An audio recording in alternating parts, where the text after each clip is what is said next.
인간은 무엇을 먹는 동물인가? 인간은 다른 동물의 시체를 먹는 동물인가? 인간은 초식 동물인가? 인간은 다른 동물의 젖을 먹는 동물인가? 아니면 잡식성 동물인가? 야생의 모든 동물은 살아있는 음식을 먹는다. 야생동물에게는 질병과 비만은 없다. 그러나 인간은 질병과 비만으로 항상 고생하며 살아가고 있다. 이유는 무엇일까? 살아있는 음식을 먹지 않고 죽은 음식을 먹기 때문일까? 이 궁금증을 풀기 위해서는 호모 사피엔스의 유전자와 99.6% 일치하는 침팬지의 식생활을 보면 된다. 침팬지도 간혹 벌레도 먹고 식량이 부족할 때 육식도 하지만 그 비율은 겨우 2%인데 과일과 어린 잎채소를 주로 먹는다고 세계적인 침팬지 학자 제인 구달 박사가 전한다. 야생의 침팬지들은 질병도 비만도 없다고 구달 박사는 강조한다. 그러나 인간은 온갖 음식을 섞어 먹는다. 거기에다 야생동물과 달리 산 음식을 불로 익혀 죽인 다음에 먹는다. 이것은 자연의 법칙에 대한 위반이며 반역이다. 그러나 만일 당신이 살아있는 음식을 계속해서 먹는다면 자연의 순리대로 당신의 몸은 질병과 비만의 무덤에서 부활할 것이다. 살이 빠지고 질병이 치료되고 야생의 침팬지처럼 펄펄 날게 될 것은 자명한 이치 아니겠는가? 이제부터 그것을 실제 몸으로 증명해낸 저자 그라함 박사의 이야기를 들어보도록 하겠습니다. 귀 기울여 잘 들어보시길 바랍니다. 우리 인간은 죽은 토끼를 보고 사자처럼 침을 흘리지 않는다. 우리 인간은 얼굴과 손과 몸에 뜨거운 피를 흘려가며 마시는 모습을 스스로 상상하지 못한다. 이러한 행동들은 신과 자연의 설계와도 배치될 뿐더러 우리 호모사피엔스의 진화론적 설계와도 동떨어져 있다.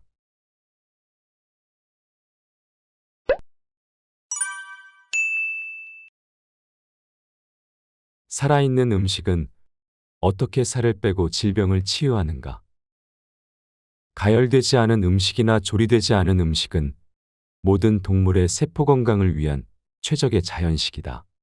인간과 야생동물들 사이에 중요한 차이점 중 하나는 인간은 음식을 요리하고 동물들은 그렇지 않다는 것이다.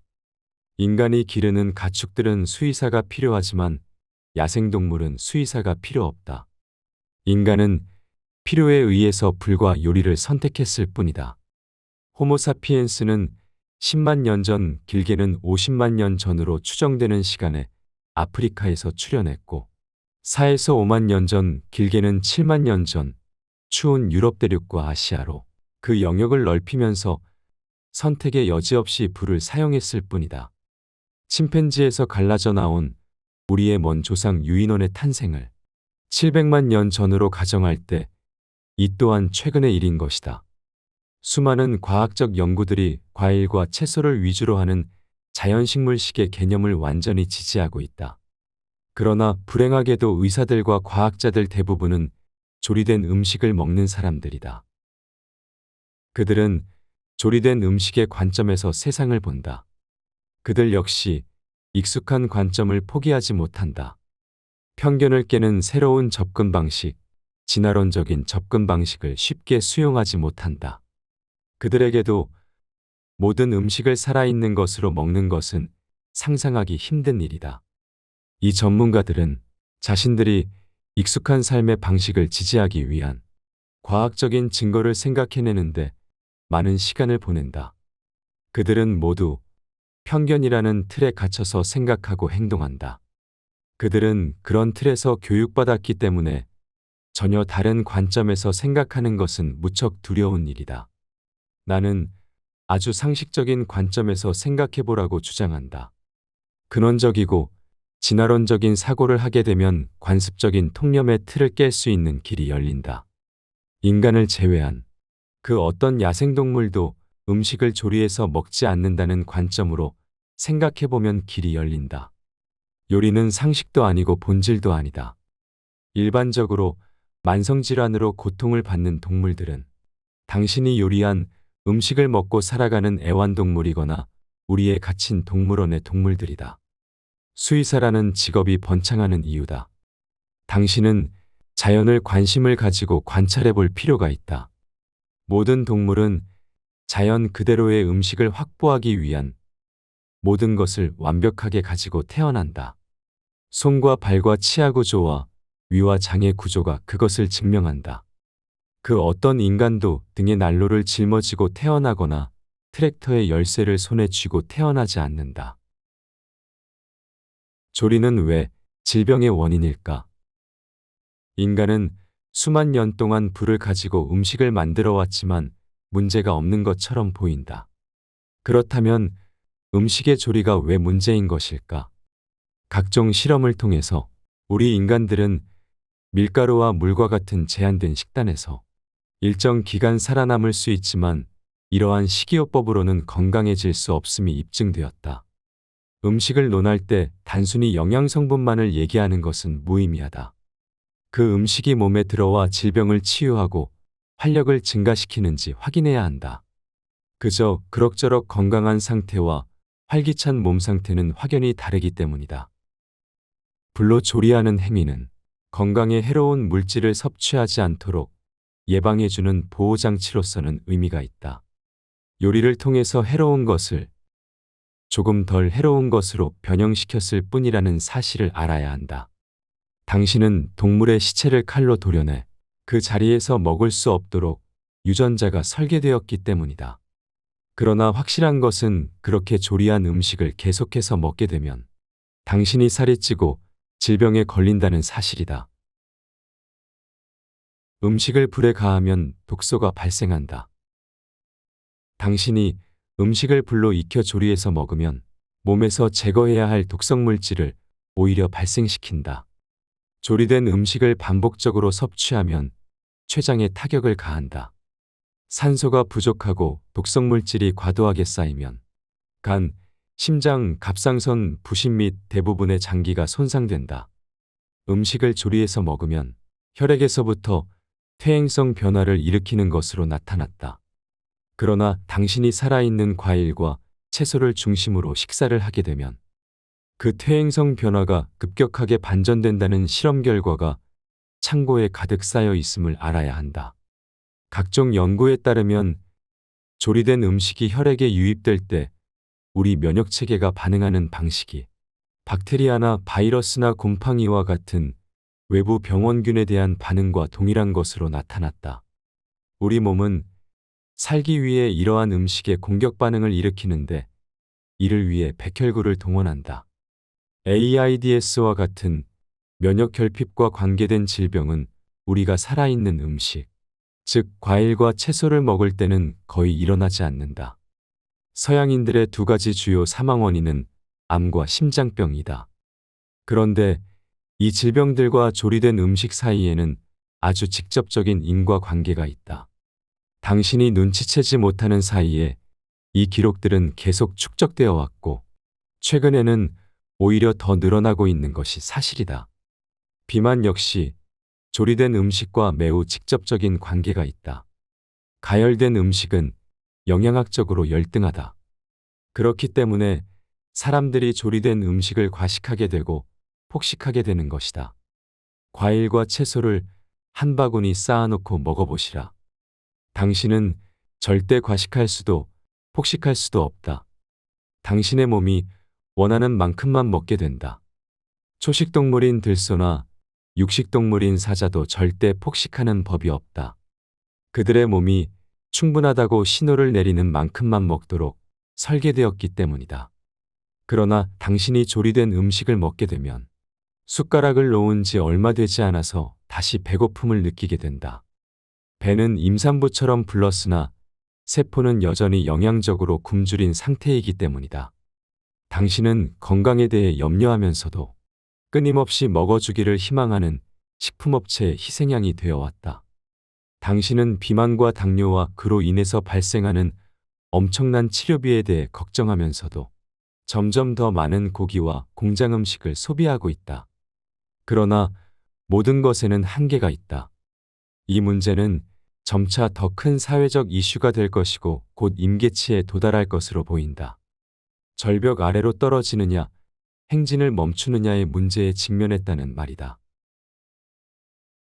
조리한 음식은 거의 고지방 음식이다. 조리된 음식의 가장 큰 문제는 고지방이다. 특히 육류와 가공정제 식품에는 건강에 좋은 음식보다 훨씬 더 많은 지방이 들어있다. 이러한 지방은 항상 숨어 있어서 잘 보이지 않는다. 지방은 조리 과정에서 녹말 음식에 흡수된다. 당신은 튀긴 감자를 고지방 음식이 아닌 탄수화물 음식으로 생각한다. 탄수화물은 살이 찌니까 안 된다고 말한다. 그러나 감자튀김은 칼로리의 절반을 지방이 차지하고 있다는 사실을 명심해야 한다. 혹시 애플파이를 탄수화물이라고 생각하지 않는가? 애플파이는 설탕과 사과 그리고 곡물 크러스트로 만들어진 고탄수화물 식품이다. 그러나 이 맛있는 간식의 칼로리의 50%가 지방에서 나온다는 사실을 다시 생각해 본 적이 있는가? 구운 감자조차도 버터나 사워크림을 첨가하면 곧바로 고지방 식품이 된다. 탄수화물 식품은 살이 찌기 때문에 피하라고 한다. 그러나 이런 것들은 탄수화물 식품이 아니다. 조리된 탄수화물은 각종 지방과 화학약품을 실어 나르는 운반체에 불과하다는 말이다. 탄수화물은 각종 지방과 화학약품을 실어 나르다가 범인으로 오인받았을 뿐이다. 의사는 탄수화물을 범인으로 지목했지만 진짜 범인, 즉 지방과 화학약품은 검찰 수뇌부, 즉 육류업체 및 식품회사의 비호를 받으며 오늘도 여유만만이다. 나는 현미밥이나 익힌 고구마나 감자 등 복합탄수화물 식품을 과일과 채소의 차선책으로 추천할 수는 있지만 요리사의 손을 거쳐간 지방이 가득한 요리와 공장식품인 정제탄수화물 식품은 추천할 생각이 전혀 없다. 지방은 식물성 기름뿐만 아니라 동물성 식품의 조직, 닭가슴살에도 교묘히 숨겨져 있다. 육류의 지방 함량은 부위별로 다르지만 대부분 지방 함량이 엄청나게 높다. 조리된 지방은 발암물질이다. 모든 종류의 비만과 각종 질병은 지방을 가열하는 것에서 출발한다는 점을 강조한다. 가열된 지방은 세포의 호흡을 방해하여 암과 심장병을 발생시킨다. 또한 지방을 가열하면 지방이 가진 산화방지라는 특성의 가치가 떨어진다. 일단 지방이 조리되면 빨리 부패되고 발암물질이 된다. 나는 지금 육류의 지방에 대해서만 말하는 것이 아니다. 식물성 지방, 특히 갓볶은 견과류도 몸에 해롭다는 사실을 말하는 것이다. 거기에다 공기 중에 오래 노출될수록 더 해로워진다는 사실을 기억해야 한다. 지방이 많은 생크래커와 같은 음식도 상온에 오래 둘수록 몸에 해롭다. 고온의 조리법, 튀기기, 굽기, 볶기, 숯불구이 등은 지방을 아크로린, 탄화수소, 니트로사민, 그리고 인간에게 알려진 가장 치명적인 발암물질 중 하나인 벤조피렌 등의 발암물질로 만든다. 튀김 온도는 섭씨 200도에서 500도 사이다. 불포화 식물성 지방과 각종 기름을 이러한 온도로 가열하면, 특히 패스트푸드 매장에서처럼 고도로 불포화된 기름을 반복적으로 가열하면 자연적으로 발생하는 CIS 결합이 트랜스 결합으로 전환되고 곧바로 트랜스 지방이 생성된다. 트랜스 지방은 현대인들의 건강을 위협하는 가장 위험한 물질로 악명이 높다. 식품업체들은 유통기한을 연장하고 식품의 질감을 향상시키기 위해 불포화 지방을 가열하고 수소에 노출시킴으로써 수소화한다.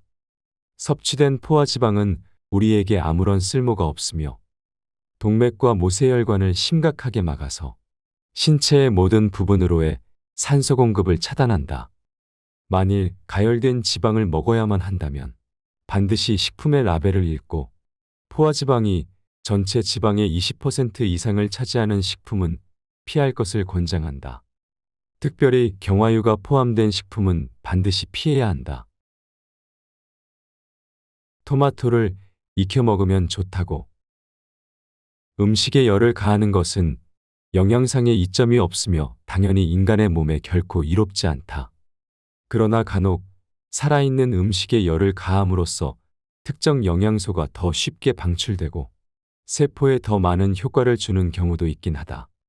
토마토의 리코펜과 채소의 철분과 베타카로틴이 이러한 경우에 속한다. 그러나 이처럼 한두 가지 영양소만을 강조하는 환원론적인 관점은 식별되거나 아직 식별되지 않은 수십만 개의 영양소가 열로 인해 파괴된다는 사실을 무시한다. 조리로 인해 몸에 유익을 주는 영양소도 있지만 시체가 되어 사라지는 영양소가 더 많다는 말이다. 살아있는 음식에는 우리에게 알려진 영양소뿐만 아니라 아직 밝혀지지 않은 수십만의 영양소가 있다는 사실을 어리석은 인간은 깨닫지 못하고 있다는 말이다. 또한 몸에 유익한 영양소조차 열에 의해 변질되면 인체에 유용한지 확신할 수 없다. 더 중요한 것은 녹색 식품의 최적의 건강을 위한 필수 영양소에 완벽한 균형이 들어있다는 사실을 믿게 하지 않고 특정 영양소가 많을수록 좋다고 믿게 만드는 어처구니 없는 오류를 우리에게 심어준다는 사실이다. 산 음식은 어떻게 몸을 변화시키나? 인간은 왜 살이 찌고 질병에 걸리는가? 그렇다. 바로 우리 몸에 쌓인 독소 때문이다. 그 독소가 혈관을 파고들거나 뇌에 침입하면 치명적이다. 그래서 우리 몸은 지방과 수분을 불러들여 그 독소를 가두어 놓는다. 살이 찌고 질병에 걸리는 것도 죽음을 면하기 위한 자정작용이라는 통찰이 가장 먼저 필요하다. 독소가 빠져나가면 독소를 에워싸고 있던 지방과 수분이 저절로 빠져나간다. 우리가 살아있는 음식으로 식단을 바꾸기만 하면 우리 몸에 쌓인 독소는 저절로 빠져나가고 당연히 비만과 질병이 해결될 수 있다. 산 음식의 특별한 효능을 알아보자. 첫 번째, 영양분을 100% 살린다. 요리에 관심 없는 사람들조차도 채소를 조리한 물을 버리면 각종 영양소도 함께 버려진다는 사실 정도는 알고 있다. 그러나 슬프게도 음식을 조리함으로써 희생되는 영양소는 비타민만이 아니다. 우리가 편안한 마음으로 식사를 할 수 있는 음식의 온도는 약 섭씨 40도 정도다. 바로 그 온도 이상으로 음식을 가열하면 대부분의 영양소가 변형되거나 파괴된다는 사실은 이미 정설로 굳어진 지가 오래다. 입에 좋은 음식, 열을 가해 부드러워질수록 몸에 나쁘다는 인식의 전환이 있어야 한다는 말이다. 두 번째, 몸을 정화시킨다. 가공되지 않은 산 음식을 섭취하게 되면 과일과 채소에 소화효소가 있으므로 소화에 거의 에너지가 사용되지 않으므로 여분의 에너지가 몸속의 독소를 제거하고 정화시키는 작업에 사용된다. 조리된 음식의 섭취를 중단하면 제거하기 어려운 유독성 물질이 우리 몸을 힘들게 하는 일이 중단된다. 당신의 간과 신장에게 힘든 해독 작업의 양을 줄여주면 몸을 정화하는 데 보다 집중할 수 있는 것은 당연한 일 아니겠는가. 세 번째, 소화가 빠르다. 과일과 채소를 살아있는 상태로 먹고서 변비가 사라지지 않는 사람을 나는 거의 보지 못하였다. 폐기물의 운반 시간이 24시간 이하로 단축된다. 장에 폐기물이 남아있지 않는 그야말로 완전 소화가 이루어진다는 말이다. 당연히 장에서 독소가 재활용되면서 발생하는 독혈증, 바로 그 만병의 원인이 제거된다. 미국을 포함한 서구식 표준 식단을 따르는 대부분의 사람들은 폐기물 운반 시간이 72시간 이상이다. 당신이 섭취한 음식은 그 오랜 시간 동안 몸속에서 발효되고 부패된다. 악취가 나는 가스와 배설물의 원인은 결장에서 소화되지 않은 단백질을 분해하는 혐기성 박테리아에 의해 유발되는 부패 때문이다. 이 부패된 단백질이 폴립, 대장염, 암을 비롯한 다양한 형태의 대장질환을 발생시킨다.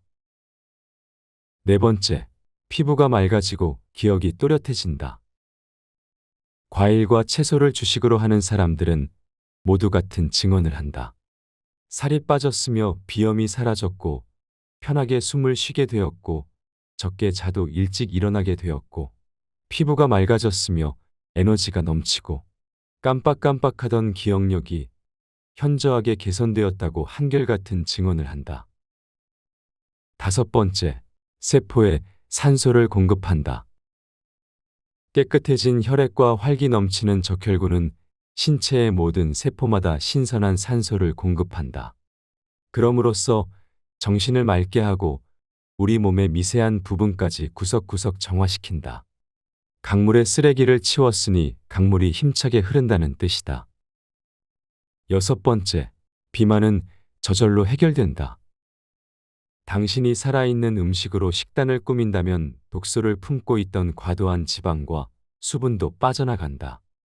그러나 과일과 채소는 무게에 비해 칼로리가 적은 음식이므로 배가 부를 정도로 충분한 양을 먹어야 한다. 당신이 근력 운동을 병행할 생각이라면 더더욱 충분히 먹어야 한다. 일곱 번째, 삶에 활력이 넘친다. 당신이 살아있는 음식으로 식단을 꾸민다면 고지방 저탄수화물 식단을 추종하는 사람들에 비해 질병에서 완전히 벗어날 수 있다고 확신한다. 또한 불에 익힌 음식으로 채식을 하던 사람도 진짜 채식이 무엇인지 깨닫게 된다. 감기, 독감과 같은 질병뿐만 아니라 여드름이 사라지고 만성 당뇨병, 칸디다 증상으로부터 완전히 벗어난다. 보다 중요한 것은 비만과 질병에서 해방되는 것은 물론이고 정신적으로 맑은 상태를 경험하게 된다. 적게 자도 아침에 정신이 맑아지고 에너지가 넘치므로 운동하고 싶은 마음이 샘솟는다. 삶의 질을 향상시키므로 당연히 장수의 길에 제일 먼저 들어서는 셈이다.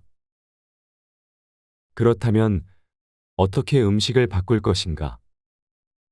당신은 이렇게 질문할 것이다. 아니, 평생의 음식 습관을 어떻게 하루아침에 바꾸란 말인가요? 나는 수십 년 동안 이런 질문을 받아왔다. 고정하시라. 나는 당신에게 지금 당장 바꾸지 않으면 죽는다고 위협하는 시중의 장사꾼이 아니다. 당신이 이제껏 비만과 질병으로 고통받으면서도 꿋꿋이 살아있다는 것은 인간이 얼마나 강한 동물인가를 증명하는 셈이다. 당신은 서서히 시작할 수 있다. 당신의 죽어있는 식단에서 살아있는 음식의 비율을 점차 높여가기만 하면 된다. 어떤 사람들은 점심과 저녁은 그대로 두고 아침을 과일로 바꾸는 것이 가장 쉽다고 한다. 나 또한 이 방식이 음식을 바꾸는 첫걸음이라고 생각한다. 일단 이것이 익숙해지면 점심도 과일식으로 바꾼다. 머지않아 저녁 식단이 도전이 될 것이다. 어떤 사람들은 매 식사에서 과일식으로 시작해서 조리된 음식으로 끝내는 방법을 선호하기도 한다. 차차 식사의 초반에 먹는 과일의 양을 늘려서 마침내 완전히 과일식으로 바꾸는 것이다. 그러나 질병과 비만으로 나를 찾아왔던 환자들의 경험에 의하면 아침은 차 한 잔으로 간단히 한 다음 점심을 과일로만 먹고 저녁에는 천천히 과일과 채소의 비중을 높이는 것이 가장 쉬운 방법이었다고 하나같이 증언하고 있다. 당신은 과일과 채소의 몰랐던 맛에 감격을 하게 될 것이다. 그 다음 약 2주 정도만 지나면 그로 인해 변화되는 자신의 외모와 정신적인 쾌적함에 다시 한번 감격을 맛보게 될 것이다. 이런 식으로 그 효과를 느끼기 시작하면 의욕이 급증할 것이고 과일과 채소의 비율을 점점 더 쉽게 높일 수 있을 것이다. 어느 순간이 되면 자신이 왜 아직도 조리된 음식을 먹고 있는지 의문이 들지도 모른다. 물론 우리는 조리된 음식을 좋아한다. 그런데 과연 조리된 음식도 우리를 좋아해 줄까? 거듭 말하지만 식물의 입장에서는 조리가 자신의 씨앗을 널리 퍼뜨리는데 치명적이라는 사실을 알고 있다. 자식, 즉 씨앗이 모두 사망하기 때문이다. 자식을 죽이는 인간에게 영양이 풍부한 과즙을 내어줄 리가 만무하지 않은가 말이다. 살아있는 식물을 불로 익혀 씨앗을 죽이는 인간이 다시는 자신을 먹지 못하도록 건강을 망치게 할 것이 당연하지 않은가 말이다. 당신이 열을 가해 과일과 채소의 생명을 파괴한다면 그들도 결국 인간의 건강을 파괴하는 자신의 실체를 드러낼 것이다. 당신이 비록 열을 가하고 각종 화학물질을 섞어 조리한 음식에 많은 애착을 가지고 있다고 할지라도 당신이 한 걸음씩 목표를 향해 천천히 걸어간다면 죽은 음식과 산 음식의 차이를 깨닫게 될 것이고 내가 참 바보처럼 살았다는 인식의 전환기를 맞이할 것이다. 나를 포함한 수천 수만의 동지들이 이를 증명한다. 명현 반응을 반가워해야 하는 이유. 많은 사람들이 과일과 채소를 식단의 주 메뉴로 먹기 시작할 때 명현 반응, 즉 해독 증상을 경험한다. 명현 반응은 해독의 일시적 증상이라는 사실을 가슴에 새겨두기 바란다. 술과 담배와 마약을 끊을 때도 우리는 똑같은 명현 반응을 경험한다. 그러나 안심하시라. 음식을 바꾸는 것은 마약류의 명현 반응에 비해서 그리 살벌하지 않으니까 말이다. 더러워진 집안을 청소할 때 켜켜이 쌓여있는 먼지가 풀풀 날리고 쾌쾌한 냄새가 올라오는 정도로 이해하면 좋다. 이 명현 반응은 신체가 자연적으로 깨끗해지고 정화되면서 나타나는 증상으로 수년 동안 조직과 장기 깊숙한 곳에 묻혀있던 독소를 혈류로 방출하는 과정이다. 그러나 우리 몸은 현명하므로 우리 몸은 항상 내 편이므로 항상 최소한의 노력과 최소한의 해를 끼치는 방식으로 독소를 제거한다. 명현 반응은 대체로 가볍고 불편한 정도에서부터 완전히 심한 정도까지 다양하게 나타난다. 그러나 지금 느끼는 그 어떤 불편함도 미래에 일어날 위험보다 덜 심각하고 더 짧게 지속될 것이기 때문에 당신은 그것을 반가워해야 한다고 나는 주장한다. 이러한 증상들은 종종 피로감, 콧물, 두통, 소화장애, 체중 감소, 피부 트러블, 혈압 저하 등이 있다. 이보다 드물지만 때로는 설사, 구토와 같은 명현 반응도 생길 수 있다. 이러한 모든 증상들은 우리의 몸이 건강하게 변하고 있다는 증거다.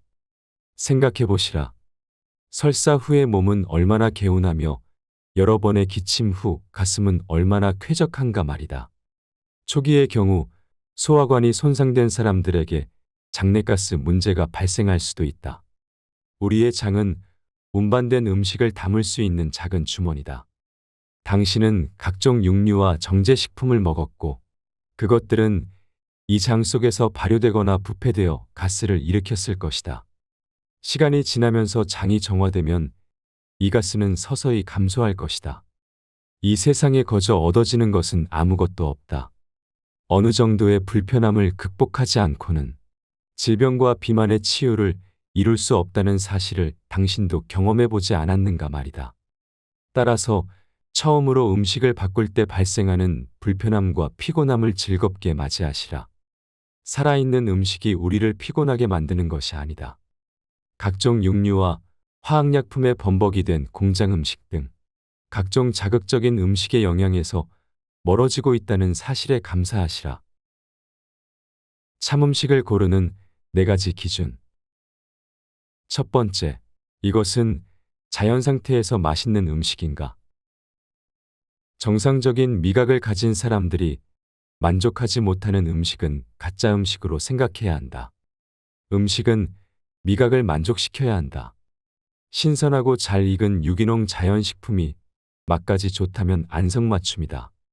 자연식품, 특히 과일은 최적의 상태에서 자신을 인간을 포함한 영장류에게 먹여야만 그들의 자손을 멀리 퍼뜨릴 수 있다. 살아있는 음식의 품질은 맛에 비례한다. 맛있는 음식이 고품질이라는 말이다. 조리되지 않고 가공되지 않고 어떤 형식으로도 변형되지 않은 자연 상태. 바로 그 상태로 섭취할 수 없는 음식을 인간의 식단에 포함해서는 안 된다. 인간은 수백만 년 동안 자연에서 직접 구한 식품에 적응해 왔다. 인체의 생리학은 조리되거나 가공되거나 또는 기타 방법으로 영양이 파괴된 음식의 섭취에 적응한 적이 없다. 그러므로 당신이 비만을 해결하고 질병에서 해방되기를 원하는 간절한 사람들 중에 한 명이라면 입맛에 맞게 식품을 요리하고 가공하는 것을 피하시라. 불을 사용해서 요리를 하게 되면 효소는 완전히 파괴된다. 당신이 만일 건강한 사람이라면 음식을 소화하고 그 음식을 몸속에 동화시키는데 필요한 효소 1천여 개를 스스로 합성할 수 있다. 그럼에도 불구하고 가장 완벽한 소화를 위해서는 살아있는 그 음식 자체가 가진 효소의 도움이 절실히 필요하다. 두 번째, 이것은 독소를 발생시키는 음식인가? 인간의 식단에 적절한 음식이라면 유해하거나 이물질이 들어있어서는 안 된다. 우리 몸속에 독소를 공급해서는 안 된다는 말이다. 양이 적든 많든 순하든 독하든 상관없다. 중요한 활동을 방해하거나 세포 및 조직을 파괴하는 것은 우리 몸에 유독하다. 세 번째, 이것은 소화 흡수가 쉬운 음식인가? 소화 및 동화에 최소한의 필수 에너지가 내재된 음식, 바로 그것이 인간에게 가장 이상적인 음식이다. 인간에게 가치가 있으려면 음식이 효율적으로 소화되어야 한다. 당연히 인간 역시 손상되지 않은 소화 체계를 가져야 한다. 우리 호모사피엔스는 자연 상태에서 적응해온 음식물을 매우 효율적으로 소화시키고 동화시킬 수 있는 능력을 발달시켜 왔다. 인간은 수백만 년 동안 진화를 거듭하면서 특정 음식물을 매우 쉽게 소화시킬 수 있게 적응했다. 몸의 작동과 소화에 걸리는 시간을 최소로 소비하면서 특정 음식을 자기 것으로 만들어 동화시키는 시스템을 갖게 되었다.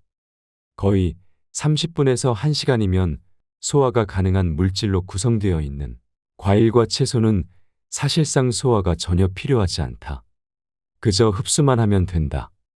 이들은 흡수 직후 매우 쉽고 빠르게 동화된다. 소화 에너지가 필요 없으므로 그 여분의 에너지는 몸속에 독소를 배출할 힘을 얻게 된다. 진수성찬 후에 당신은 100m를 달릴 수 있는가? 아니면 사과 5개를 먹고 100m를 달릴 수 있는가? 당신의 두뇌에 들어있는 지식과 편견을 모두 덜어내고 어린이와 같은 마음으로 판단해 보시라. 네 번째, 이것은 우리 몸에 영양분을 주는 음식인가? 당신은 무엇이든 골고루 먹으라는 교육을 받으며 자라왔다. 이것저것 섞어서 골고루 먹으면 살도 찌지 않으며 건강하게 살 수 있다고 배웠다. 그래서 당신은 건강해졌는가? 그렇게 골고루 먹었는데도 병원이 환자들로 넘치고 피트니스 클럽이 번창하는 이유는 무엇인가? 골고루 먹어야 건강하다는 것은 진실이 아니다. 골고루 섞어서 먹는다는 것은 휘발유를 넣는 차량에 경유도 넣고 물도 섞고 액화가스도 넣는 것과 같다. 당신은 필요한 모든 영양소를 얻기 위해 다양한 음식을 먹을 필요가 없다. 그것은 오히려 몸의 부담만 가중시킬 뿐이다. 그 음식에 포함된 것을 쉽게 소화시키고 동화시킬 수 있을 만큼 간단히 먹어야 한다. 만일 소화할 수 없고 흡수할 수 없다면 영양소가 무슨 의미가 있다는 말인가? 250cm의 발 사이즈에 280cm의 구두가 무슨 소용이 있으며 아무리 명품이라도 280cm의 발 사이즈에 250cm의 구두가 무슨 의미가 있다는 말인가? 소화하는데 너무 많은 시간이 걸리거나 몸에 부담이 있는 음식이라면 그 음식으로 인해 당신 몸속의 영양분마저 빼앗길 것이고 당신의 건강은 더욱 악화될 것이다. 한 끼의 식단에 4에서 5가지 이상의 음식이 들어가지 않도록 해야 한다. 이러한 음식은 깨끗하게 씻는 것 외에는 준비가 거의 필요 없다. 그러나 서로 어울리는 조합으로 먹어야 한다. 음식들이 서로 화합할 수 있고 쉽게 소화된다면 한 끼에 2에서 4가지 종류의 음식을 먹어도 상관없다. 소화를 간단히 하는 제철 음식 몇 가지만 선택하고 그런 방식을 꾸준히 유지시키기만 하면 된다. 자연 탄수화물의 중요성. 우리 몸을 구성하는 100조 개의 세포들이 어떤 음식, 즉 탄수화물, 단백질 또는 지방이 포함된 음식을 연료로 이용할 수 있으려면 먼저 단순당으로 전환되어야 한다. 바로 그 단순당으로 가장 쉽게 바꿀 수 있는 영양소가 탄수화물이다. 포도당은 우리 몸의 모든 조직과 세포에서 가장 선호하는 주요한 연료 공급원이기 때문이다. 사실 우리의 세포 중 일부, 예를 들어 뇌, 적혈구 그리고 몇몇 신경조직은 거의 전적으로 포도당이라는 연료 공급원에 의존한다. 호모사피엔스의 혀, 맨 앞에 단맛을 감지하는 기관인 미래가 있다는 것은 바로 그런 이유 때문이다. 바로 그 이유에서 대부분의 식품업자들은 가짜 단맛을 무기로 우리의 몸을 파탄에 이르게 하고 있다. 정제된 단순탄수화물은 몸속의 미네랄을 빼앗아간다는 사실을 알아야 한다. 그래서 치아 속에 미네랄이 빠져나와 이가 썩고 뼈 속에 미네랄이 빠져나와 골다공증에 걸린다는 말이다. 당뇨 환자들의 상당수가 치아와 뼈 상태가 부실하다는 것이 이를 증명하지 않는가 말이다. 많은 영양학자들과 건강 관련 전문가들은 칼로리의 60에서 80%를 탄수화물로부터 섭취해야 한다는 데 동의한다. 나는 식단에서 지방과 단백질이 제공하는 총 칼로리 100분율을 한 자릿수 각각 10% 이하로 유지해야 한다고 설명했다. 나는 당신에게 80% 또는 그 이상의 탄수화물을 적극 추천한다. 사실 우리가 80% 미만의 칼로리를 탄수화물로 소비한다면 결국 단백질, 지방 또는 두 가지 모두를 너무 많이 소비하게 되며 이 중에서 특히 지방을 더 많이 소비할 가능성이 높다. 탄수화물이 부족하게 되면 건강상의 각종 문제가 발생한다.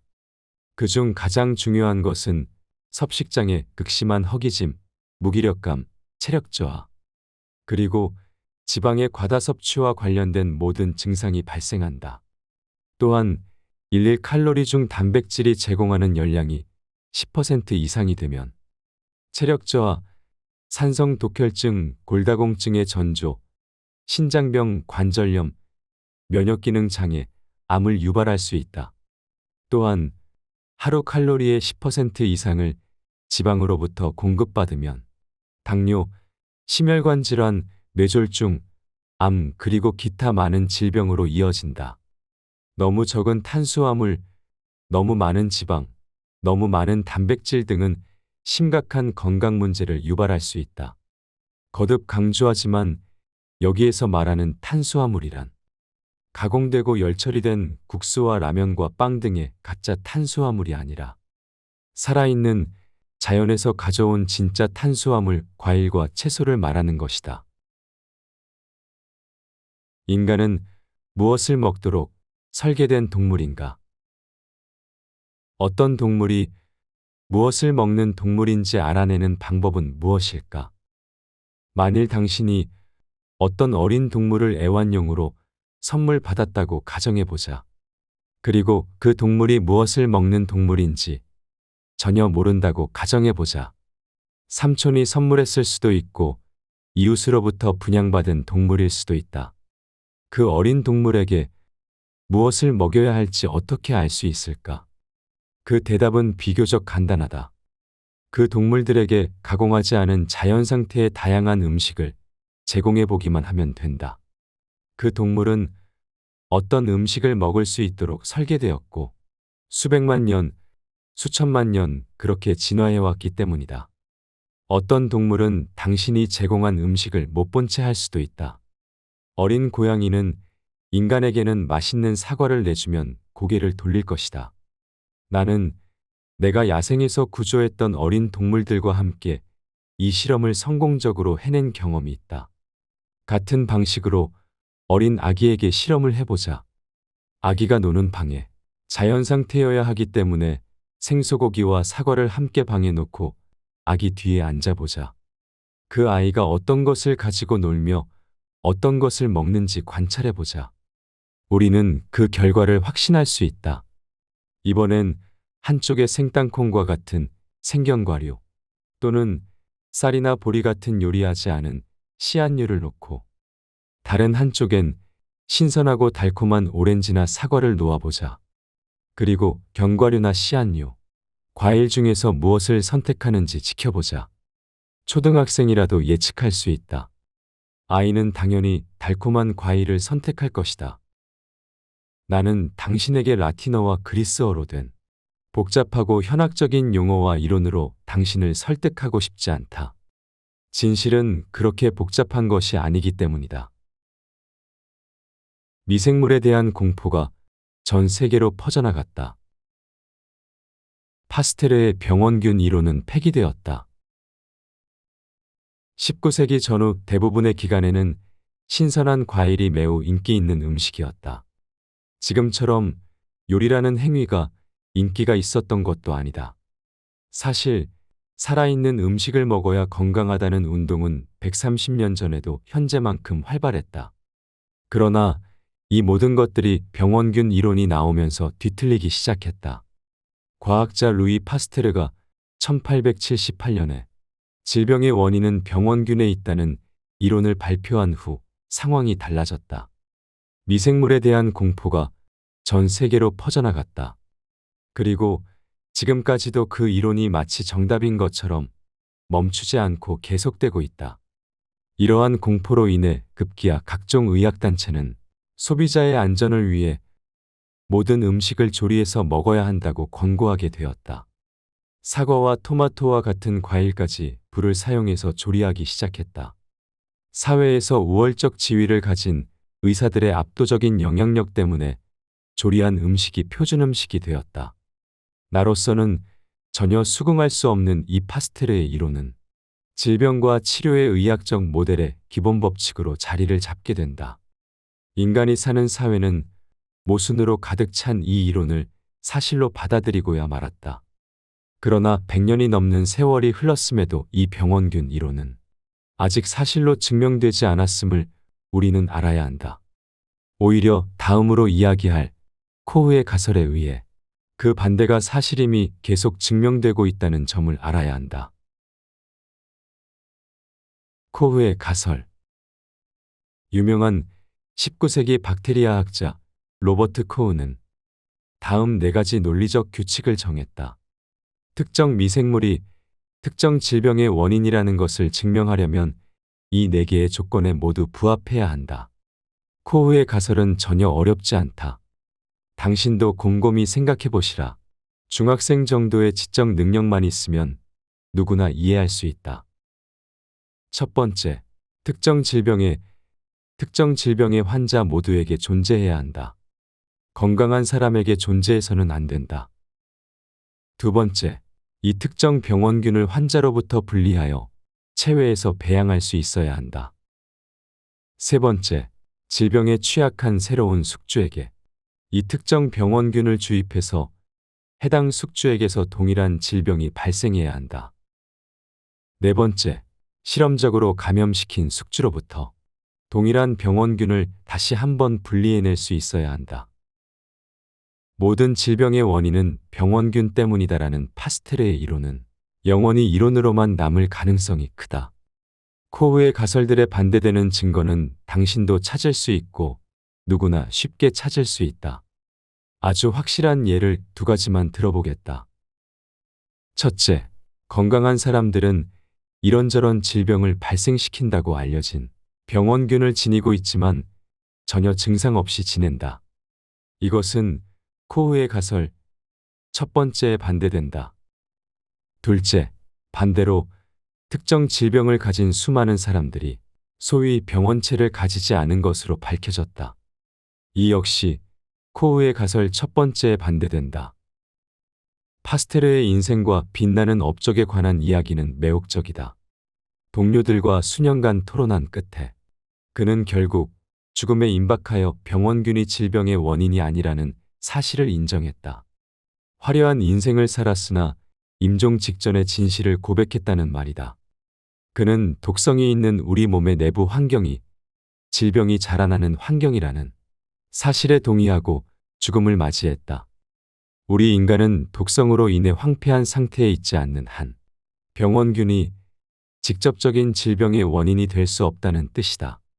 당신이 날씬하고 건강한 몸을 유지하고 질병 없는 삶을 살기 위해서는 지방이 적은 음식을 최소한으로 가공해서 최대로 신선하게 먹기만 하면 된다.